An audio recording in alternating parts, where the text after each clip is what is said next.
السلام علیکم ورحمۃ اللہ وبرکاتہ۔ الحمدللہ رب العالمین والعاقبۃ للمتقین ولا عدوان الا علی الظالمین واشهد ان لا الہ الا اللہ وحدہ لا شریک لہ واشهد ان محمدا عبدہ ورسولہ بلغ الرسالہ وادى الامانہ ونصح الامہ وترکها علی البیضاء لیلها كنهارها لا یزیغ عنها الا هالک صلوات اللہ وسلامہ علیہ وعلى آلہ وعلى اصحابہ ومن اهتدى بهدیہ واستنى بسنتہ الی یوم الدین، اما بعد۔ معزز ناظرین و سامعین، الحمدللہ اللہ کا لاکھ لاکھ شکر احسان ہے۔ ہر حال میں اول و آخر ہمیشہ اللہ تعالیٰ کا ہم شکر ادا کرتے ہیں کہ اللہ رب العالمین نے ہمیں اپنے آخر نبی جناب عربی محمد رسول اللہ صلی اللہ علیہ وسلم کی پیاری پیاری وصیتیں جو کتاب و سنت سے ثابت شدہ ہیں ان کو بیان کرنے کی اللہ رب العالمین نے مجھے توفیق دی، اور کم و بیش 1 سال تک ہم اللہ کے رسول کی وصیتوں کے ساتھ جیتے رہے یا ان کی وصیتیں سنتے رہے اور ان کی وصیتوں کا تذکرہ ہم کرتے رہے۔ ہفتے میں 1 بار درس دیا جاتا تھا۔ الحمدللہ وصیتیں آج اختتام کو پہنچ رہی ہیں،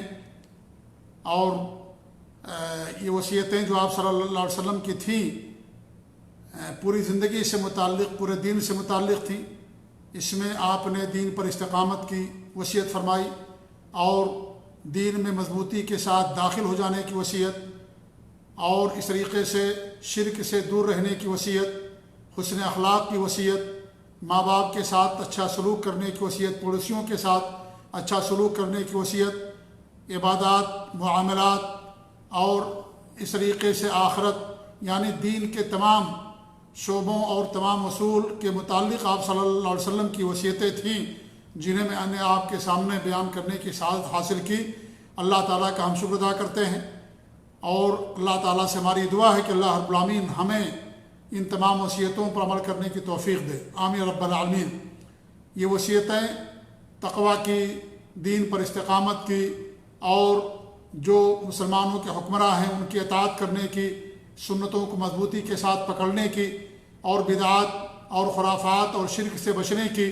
اور حسن اخلاق کی، اور اللہ تعالیٰ کی کما حق و عبادت کرنے کی، اور نبی کے طور طریقے کو اپنانے کی، یعنی زندگی کے اور دین کے تمام شعبوں کو محیط آپ کی وصیتیں تھیں، جنہیں میں نے آپ کے سامنے صحیح حدیث کی روشنی بیان کرنے کی کوشش کی ہے۔ اللہ تعالیٰ کا ہم شکر ادا کرتے ہیں، اور اللہ تعالیٰ سے ہماری بار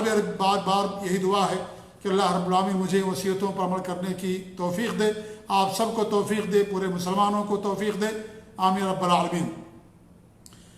حجۃ الوداع کی وصیتیں آپ کے سامنے بیان کی گئی۔